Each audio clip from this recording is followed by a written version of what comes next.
Ladies and gentlemen, welcome to this episode of Christian Ethics Made Easy. In this video we will be discussing how to prove that morals are absolute, and that is by simply showing that moral relativism is wrong. Morals are either absolute or non-absolute.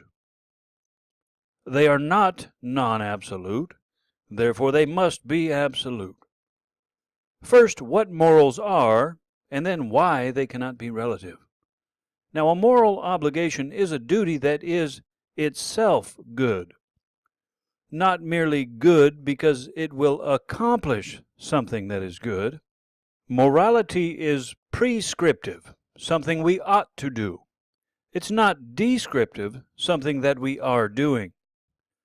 Morality concerns with what is right as opposed to what is wrong. It's an obligation in which a person is accountable. An absolute moral obligation is one that is binding on all persons, all places, at all times. It is not only for some persons and not others, but for all. It's not for some times and not other times, but all times. It's not for some places and not other places, but all places.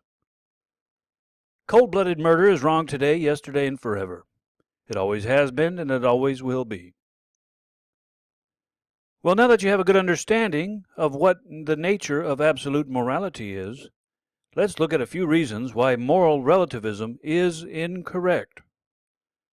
Here on the screen are some ways to show that moral relativism is incorrect.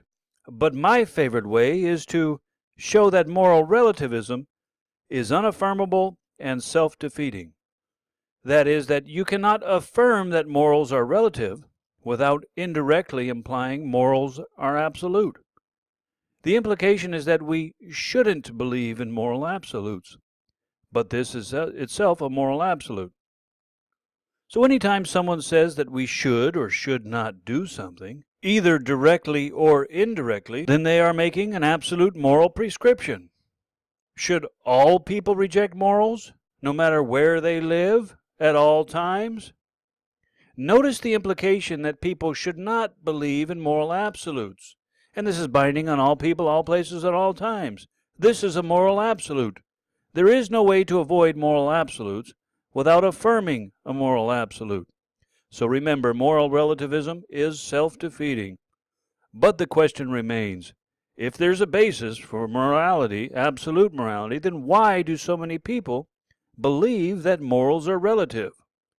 Well, the reason is that people simply misunderstand.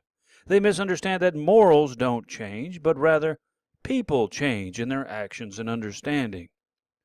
There is a big difference between sociology and morality.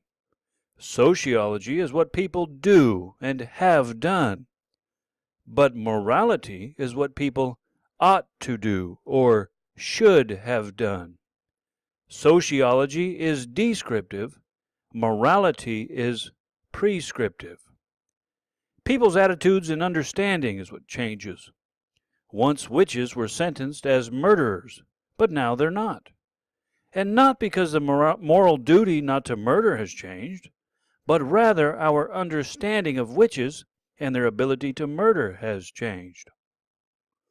Also, people disagree about the ways to achieve a goal. Both the pacifist and the militarist want peace, but they disagree about how to get peace. Liberals and conservatives don't. They both want justice, but they disagree on the policy for achieving it. Also, there are differences in culture. Some cultures greet one another with a bow, others with a kiss, and some shake hands. The value or duty to provide a respectful greeting is the same. The absolute moral values do not change, like justice, mercy, virtue, respect, honor, and love one another, etc. What changes is people's actions, understandings, and agreement about how, when, where, and why these absolute moral values should be accomplished. Now, in future videos, we will be discussing why the moral law is not herd mentality, social convention, or the laws of nature, etc. Thank you so much for watching. Comment, like, share, and subscribe, and have a great day.